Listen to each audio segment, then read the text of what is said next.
은혜 받을 하나님의 말씀은 여호수아 24장 14절에서 28절까지의 말씀입니다.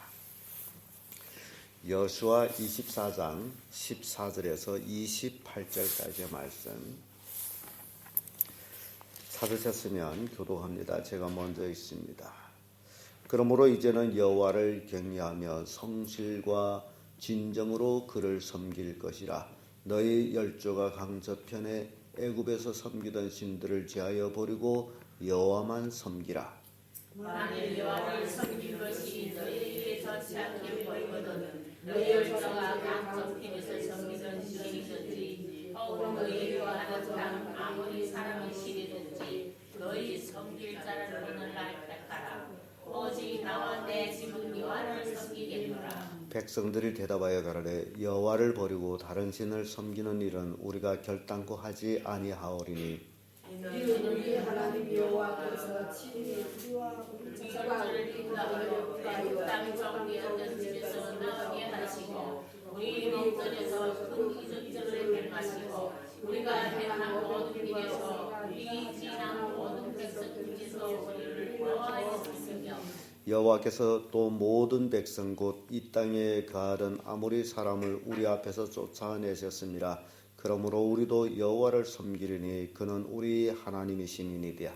여호수아가 백성에게 너희가 여호와를 능히 섬기지 못할 것은 그는 거룩하신 하나님이시여 진실하시는 하나님이시니 너희 종과 집을 사지 아니할 것이다. 만일 너희가 여호와를 버리고 이방 신들을 섬기면 너희에게 복을 내리신 후에라도 돌이켜 너희에게 화를 내리시고 너희를 멸하시리라. 백성이 여호수아에게 말하기에 아니니이다. 우리가 영원 여호와를 섬기겠나이다. 여호수아가 백성에게 이르되 너희가 여호와를 택하고 그를 섬기라 하였으니 스스로 증인이 되었느니라. 그들이 가로되 우리가 증인이 되었나이다. 여호수아가 가로되 그러면 이제 너희는 이방 신들을 제하여 버리고 너희 마음을 이스라엘 하나님 여호와께로 향하라. 백성이 여호와께 말하되 우리 하나님 여호와를 우리가 섬기고 그 목소리를 우리가 청종하리이다 한지라. 그 나라에 여호수아가 백성으로 언약을 세우고 그들을 위하여 율례와 법도를 제정하였더라. 여호수아가 이 모든 말씀을 하나님의 율법책에 기록하고 큰 돌을 취하여 거기 여호와의 성소 곁에 있는 상수리나무 아래 세우고 모든 백성에게 이르되 보라 이 돌이 우리에게 증거가 되리니 이는 여호와께서 우리에게 하신 모든 말씀을 이 돌이 들었습니다. 그런즉 너희가 너희 하나님을 배반치 않게 하도록 이 돌이 증거가 되리라 하고 다 같이 백성을 보내어 각기 지역으로 돌아가게 하였더라. 아멘. 네, 이 말씀으로 신앙의 결단 이런 제목으로 말씀을 나누겠습니다. 우리는 신앙생활을 한다는 그 자체부터 결단입니다. 이 결단 없이 신앙생활을 온전히 할 수가 없습니다. 이스라엘 백성이 애굽 땅을 나올 때에 결단 없이 절대로 마지막 유월절을 지킬 수가 없었고 그들은 결단을 내리고 허리를 동이고 신발을 신고 서서 급히 유월절 고기를 먹으면서 애굽을 탈출하는 모습 봅니다. 그들이 애굽을 탈출해서 나와서 앞에 홍해가 막혀 있을 적에도 그들은 큰 결단을 내리고 홍해를 육지처럼 건너갑니다. 왜냐하면 홍해 바다가 좌우로 갈라져서 물벽이 서 있는 그 중앙으로 백성들이 건넌다는 그 자체가 결단이 없이는 건널 수 없는 그런 바다였어요. 그래서 신앙은 한 발짝 한 발짝 모든 것이 결단을 요구합니다. 세속 삶을 살다가 하나님의 자녀로 살기를 원한다면 우리는 결단을 하지 않고서는 절대 올바른 신앙생활을 할 수가 없습니다. 이제 여호수아가 이 세상을 떠나기 전에 백성들에게 그들이 신앙을 결단을 촉구하는 모습 봅니다. 애굽에서 430여 년 살아오던 그들이 또 가나안 땅을 점령하느라 7년 전쟁을 하고 광야에서 40년을 방황하고 이제 수년을 살았어요. 그 40년을 살면서 이제 여호수아가 이 백성들을 신앙을 다시 한번 결단시켜야 되겠다. 그런 마음으로 오늘 우리가 읽은 말씀을 바로 여호수아가 이스라엘 백성들한테 결단을 촉구하는 그런 말씀입니다. 그러면 신앙의 결단이 뭐가 필요하냐? 그 첫째가 하나님만 섬기기로 하는 결단입니다. 14절에서 18절의 말씀인데 14절에 와서 이런 말씀이 있습니다. 그러므로 이제는 여호와를 경외하며 성실과 진정으로 그를 섬기라. 너희 열조가 강저편에 애굽에서 섬기던 신들을 제하여 버리고 여호와만 섬기라. 15절에 와서는 만일 여호와를 섬기는 것이 너에게 좋지 않게 보이거든 너희 열조가 강저편에서 섬기던 신이든지 혹 너희 거하는 땅 아무리 사람들이 신이든지 너희 섬길 자를 오늘날 택하라. 오직 나와 내 집은 여호와를 섬기겠노라. 이게 결단이라는 겁니다. 여호수아가 이제 이스라엘 백성들을 향해 가지고 그들이 진정 하나님만 섬기기를 다짐하기를 원하고 있었습니다. 그러면서 너희들이 하나님을 섬기는 것이 좋게 보이지 아니하면 하나님을 섬기는 것과 하나님을 섬기지 않는 자의 삶의 차이는 엄청 큽니다. 하나님의 자녀로서 살아간다라는 것은 실은 쉬운 것은 아닙니다.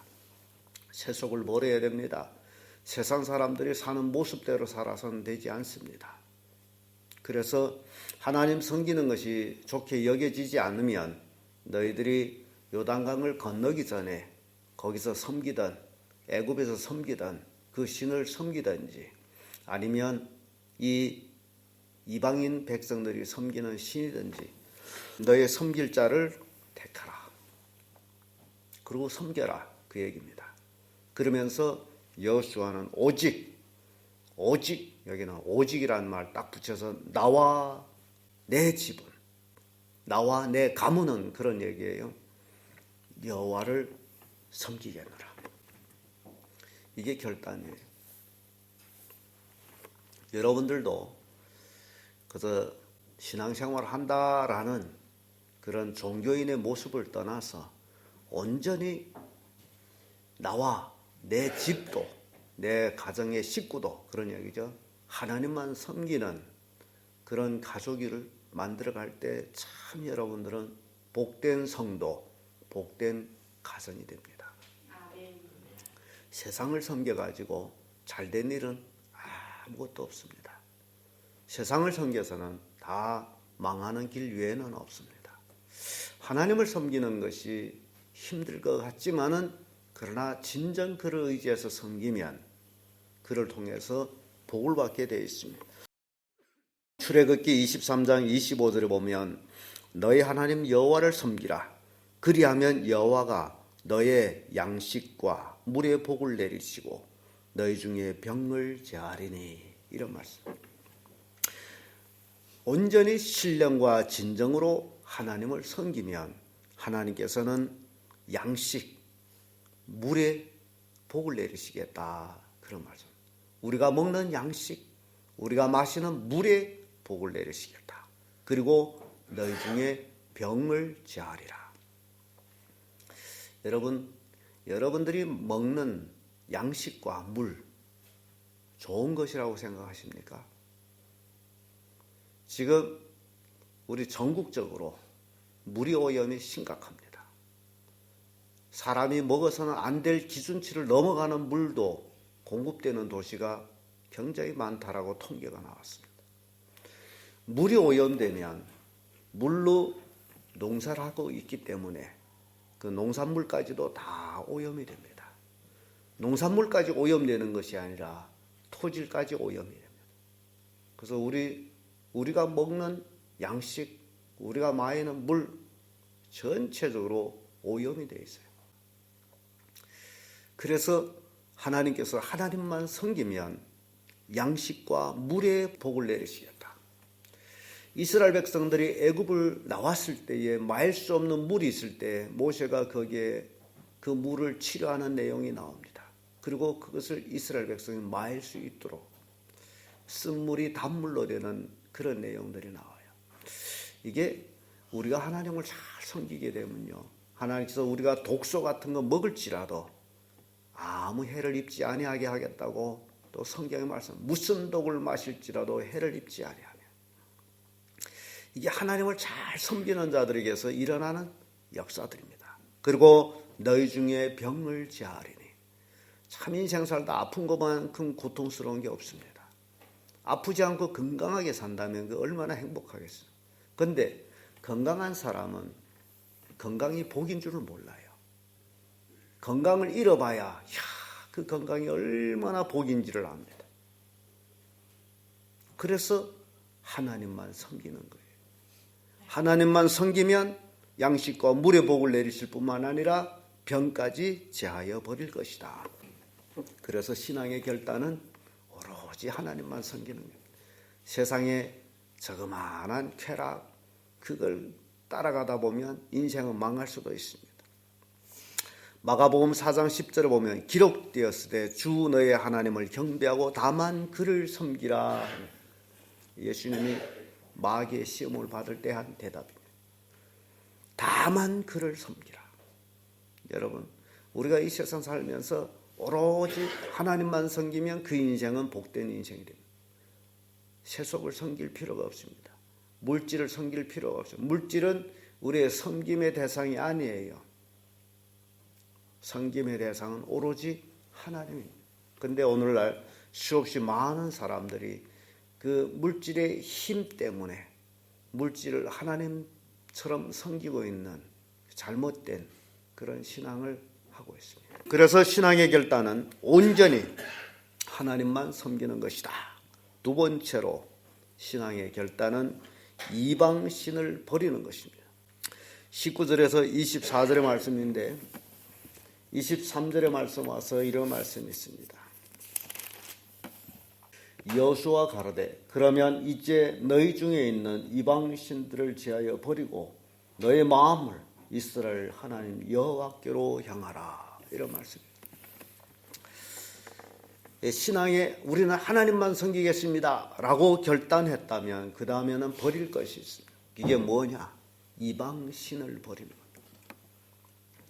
이스라엘 백성들이 430년을 애굽 땅에서 살다가 광야에서 40년 생활하는 것은 그거 정화 단계에 들어서 애굽에서 보고 듣고 그렇게 살아왔던 그 삶을 정리하는 삶이에요.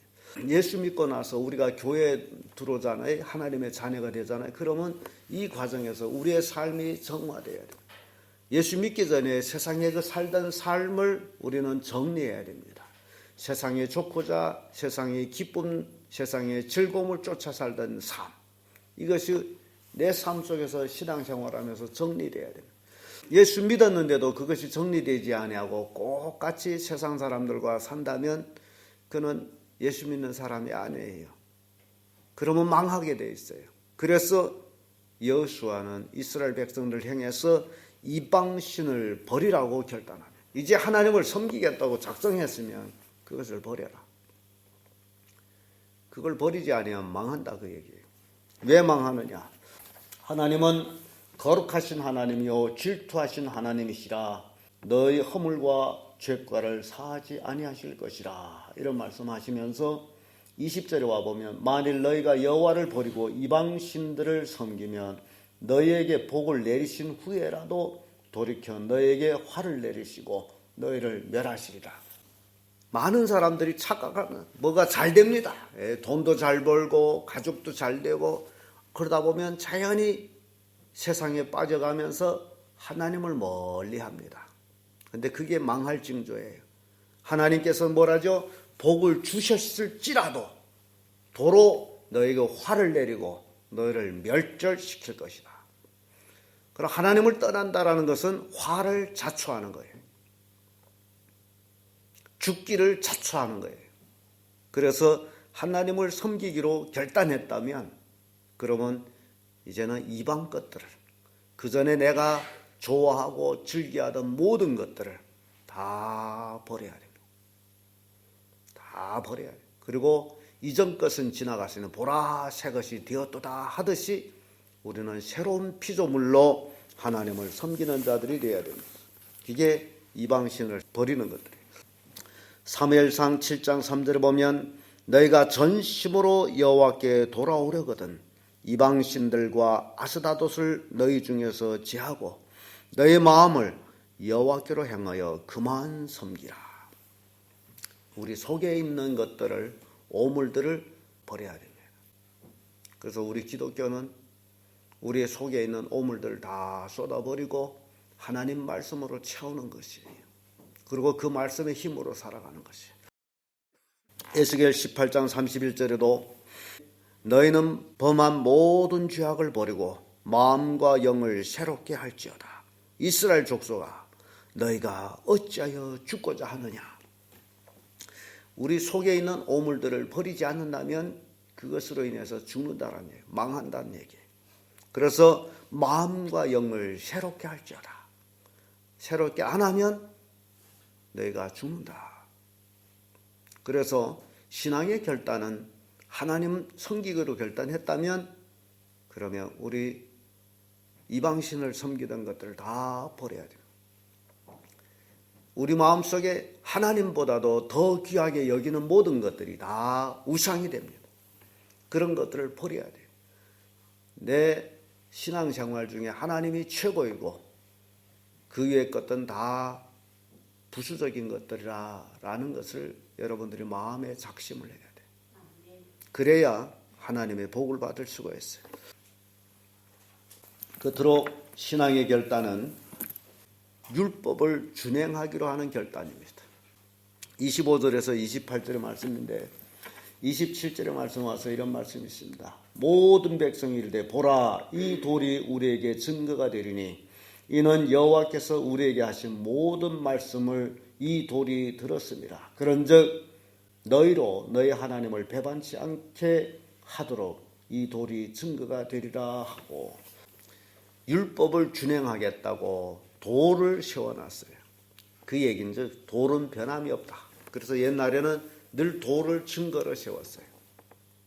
세월이 흘러도 변하지 않는 것은 돌이에요. 그리고 돌을 세워서 증거를 삼았어요. 나 율법을 준행하겠습니다. 여러분, 이 하나님의 주신 계명, 우리는 십계명이라고 말합니다. 이 십계명은 지키는 사람은 한 사람도 없었습니다. 다 범하고 다 죽음으로 갔습니다.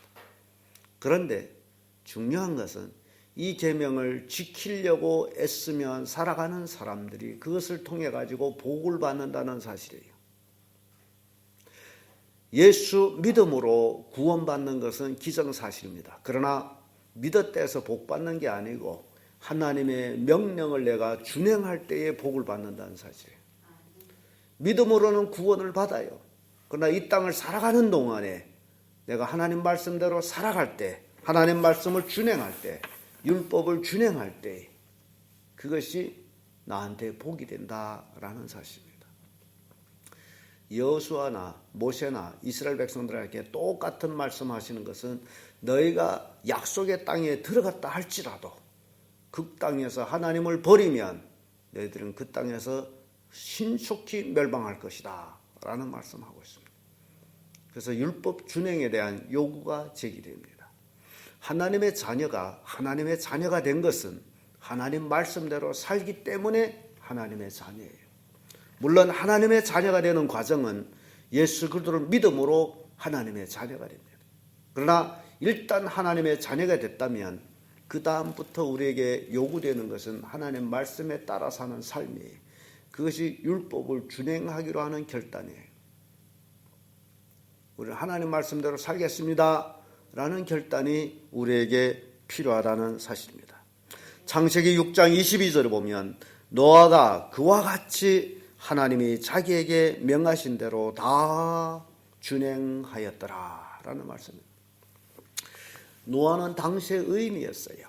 노아는 하나님의 하신 말씀을 다 준행했어요.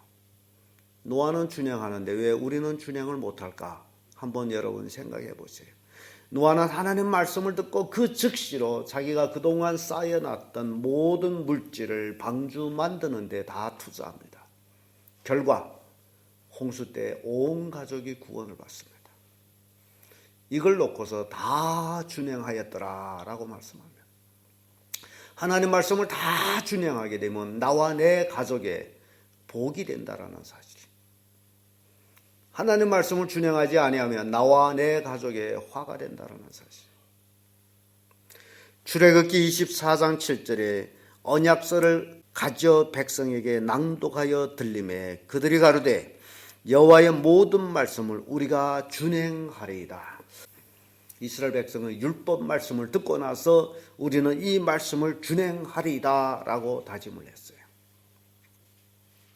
시편 119편 34절에 나로 깨닫게 하소서 내가 주의 법을 준행하며 진심으로 지키리이다.